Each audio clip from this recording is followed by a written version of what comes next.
What's up, you guys? It has been a minute, maybe a few. But anyways, the reason I'm making this video today is I've actually got... No, let's stick to one reason. We're gonna make this a single topic video. Essentially, I wanted to make a survival guide, if you will, for public gyms now that we're entering phase 3 of the COVID-19, I don't even know what to call it, the COVID-19 relief, the COVID-19, I don't even know, but phase 3 of that, whatever it is. So basically, public gyms are opening up again. Whole lot of restrictions, whole lot of red tape, whole lot of headaches, but not with this guide. So that's the purpose of this, right? Because last week they started opening up, and I worked out a few times, and first couple times was definitely a learning experience, and hence this video. I thought, shit, I wish I knew these things prior to going to the gym, and it would have made things a lot easier. So I'm making this video so that you guys can have a better experience at the gyms, okay? Make the most of what we got. So, without further ado, let's dive right in to my trusty notepad here. Anyway, so basically, first things first. So as soon as you walk in the gym, I should also mention, disclaimer, this is just my experience. So experiences may vary. Certain locations may have different rules, but as far as to my understanding, this is pretty streamlined across Southern Ontario. So yeah, should be applicable to most people. Anyways, moving on. As soon as you walk in, first time in the doors, hey, is this your first time back to the gym since the lockdown? Yes. Awesome. Come sign this paperwork. Blah, blah, blah. I understand that I am willingly entering the gym during a pandemic. Blah, blah, blah. Sign your life away. Nothing we haven't done before. So you only have to do that once. So the first time back, you do that one time, scan in after that, everything's fine. Okay? And so that's the good news. You only have to do that once. It's only one signature. You don't have to read a whole bunch of crap, and there's usually a guy there who's going to explain it to you as well. So you just stand there and listen. But point is, it's easy to get in and get started. So there's no like lengthy tour, no explanation of the rules, blah, blah, blah. Like the rules are, you can't miss them. It's like a 10-foot sign right at the front. But yeah, so it wasn't like overkill to get back in and get going. It was nice. So let's get in, quick signature, get on with it. Once I got in, I noticed that the gym was not like crazy busy. So I didn't have a hard time with social distancing, right? So it was pretty easy to kind of keep my space. Now, the gyms do have a 50-person limit, and by no means were we even close to that. It was probably like 5 people when I was there, but there's a 50-person limit. Now, to my understanding, that's just like across the board. Like all gyms have a 50-person limit, and it's not really taking into consideration the square footage of individual locations.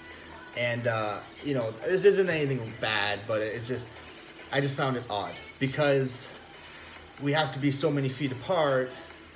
So shouldn't the amount of available space determine how many people could be in that one facility, right? But hey, 2020, you know, expect the unexpected. So anything goes this year. So I guess 50 people across the board, small clubs, big clubs, 50 is 50, who cares? So something to just be aware of. So if you're training in a small facility, you might have a harder time social distancing because the limit is just 50 people. Personally, I go to big locations, high ceilings, lots of space, so I don't feel I'll have any issues.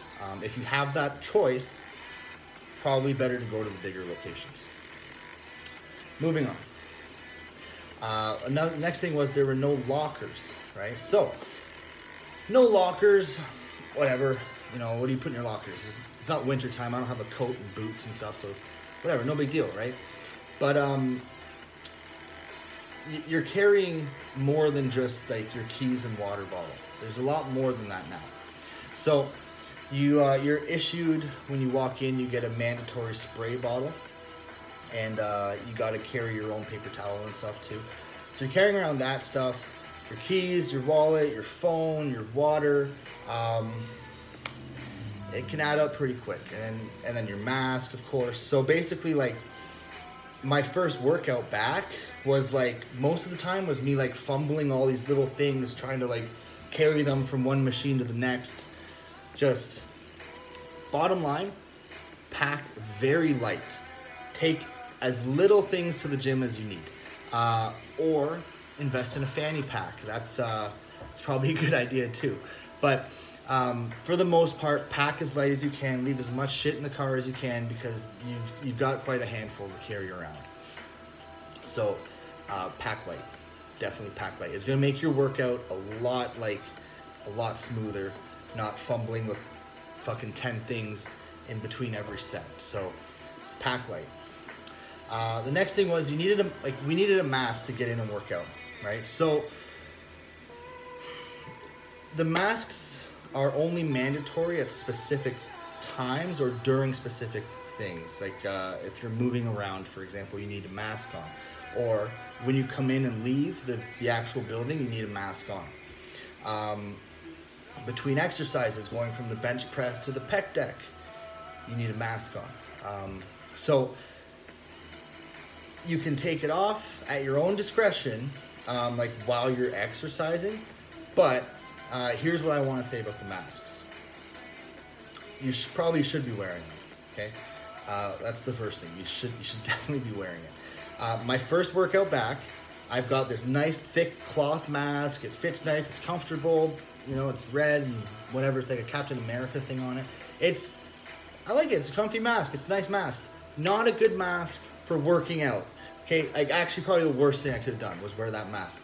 I didn't even get through my first exercise, and I was like ripping it off, just trying to catch my breath, because it's like I'm being like suffocated. And like restricting your oxygen intake, not a great idea. Never a great idea, ever, okay? Unless you're like trying to go climb these big mountains and like you're training for that kind of shit where oxygen is scarce, okay, maybe. But like for the average person, restricting your oxygen supply is gonna get you lightheaded pretty quick. It's gonna cause you to overheat. It's gonna increase your heart rate. So your heart's pumping faster to try and get blood around quicker, but you're literally preventing yourself from getting the oxygen into the blood. So then you're pumping around blood that hasn't been oxygenated, and that will cause you to get lightheaded, and could lead to a lot worse stuff as well if you just keep trying to like push through it, bro. So there's a solution to this. Get a box, you get them at Walmart or Costco. Invest in a box of like those super thin, cheap, disposable masks. They're like surgical ones, okay? Get those cheap, disposable ones and use those for your workout, because they're like way thinner, and it's a huge difference. So my first workout, like I said, I was like in hell because I had a thick mask on.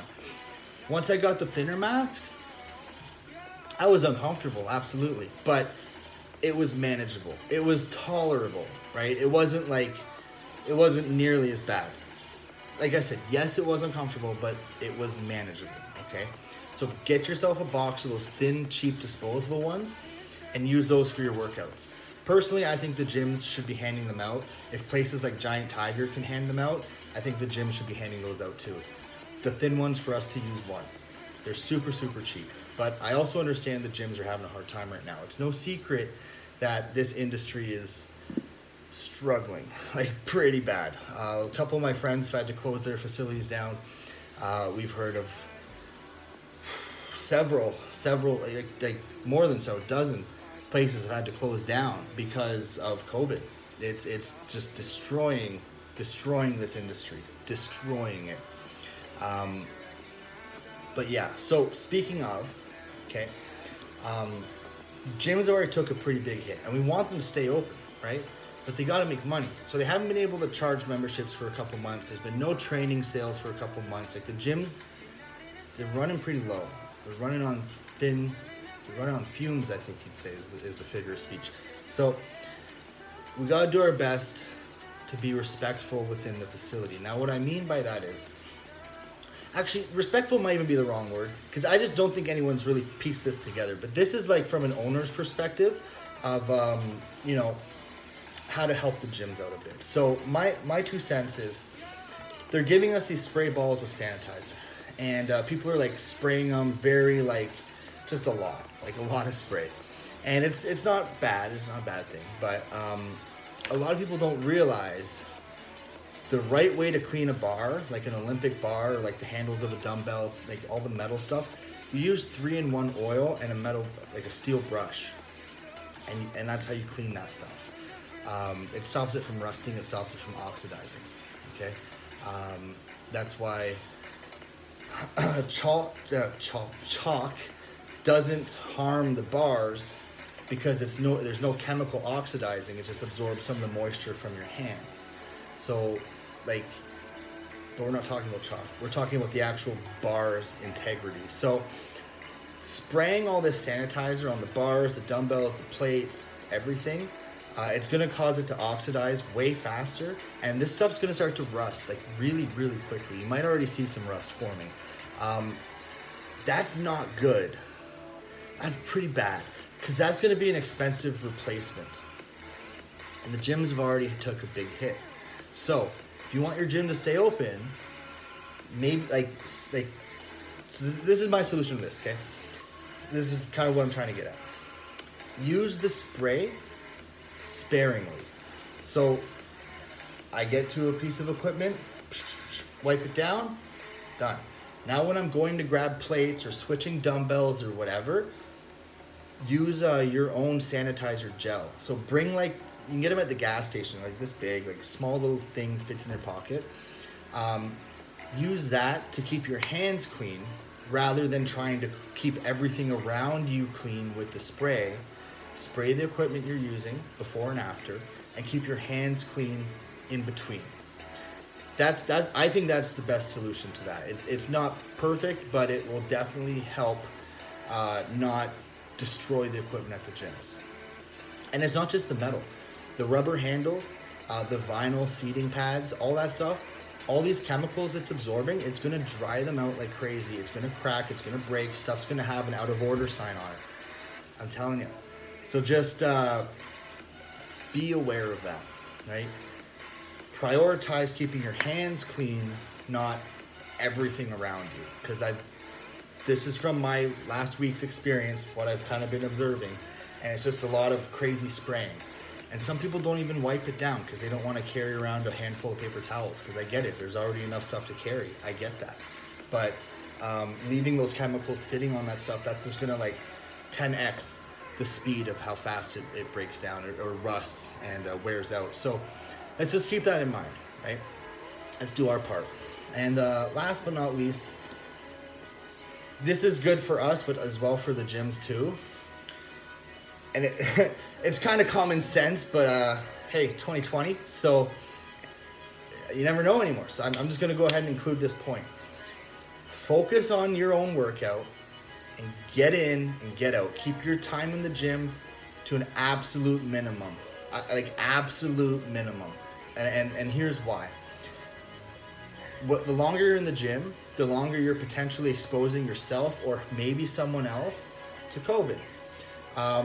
Why take unnecessary risks, right? Additionally, while you're in the gym, whether you're on a treadmill or whatever, while you're in there, the staff going around cleaning, doing their job, they can't clean where you're standing and the area around you. They have to give you 6 feet. So if you're just in there chatting because you haven't seen your buddies in a couple months, just go outside in the parking lot. Chat after your workout. Get in, get out. There's a limited amount of people who are allowed in the gym right now, and the staff are doing the best they can to keep everything clean. And if you're just standing around shooting the shit, like you're in everybody's way and you're wasting their time and their effort. So shoot the shit outside. Get in, get out.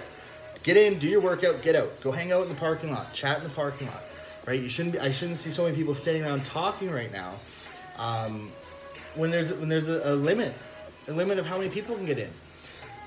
It's just, it's crazy to me. So anyways, guys, I'm just going to quickly recap the survival guide. So basically, like, Get in, get out, obviously. Don't take up space, don't waste time, etc. Bring your own sanitizer gel, like hand gel, and then use the spray sparingly. Keep your hands clean as possible. Focus on that. Use the sanitizer sparingly on the equipment before and after, but don't go nuts like I'm seeing some people do. Invest in a box of those cheap thin masks so you can breathe. And maybe get a fanny pack, or at least pack light, so that you're not carrying a million things machine to machine. And if you do all that stuff, the gym's actually enjoyable again. It's not so bad. There's a lot of restrictions, there's a lot of red tape, but it's all pretty manageable. And if you follow this little list of things to do, it's not that bad. It actually flows pretty smooth. So, yeah, like I said, my last week was a learning experience, and hence this video. That's why I made this video, was because I kind of wish I knew all this stuff starting up last week. So now you know. Hopefully it was helpful. Hopefully you, at least one thing stuck, and hope to see you guys back in the gym. But talk to me in the parking lot. Don't talk to me in the gym, at least right now. Anyways, guys, that's it for now. I don't know what else to say. I'm not really a huge YouTube guy, but talk to you later, I guess. Cheers.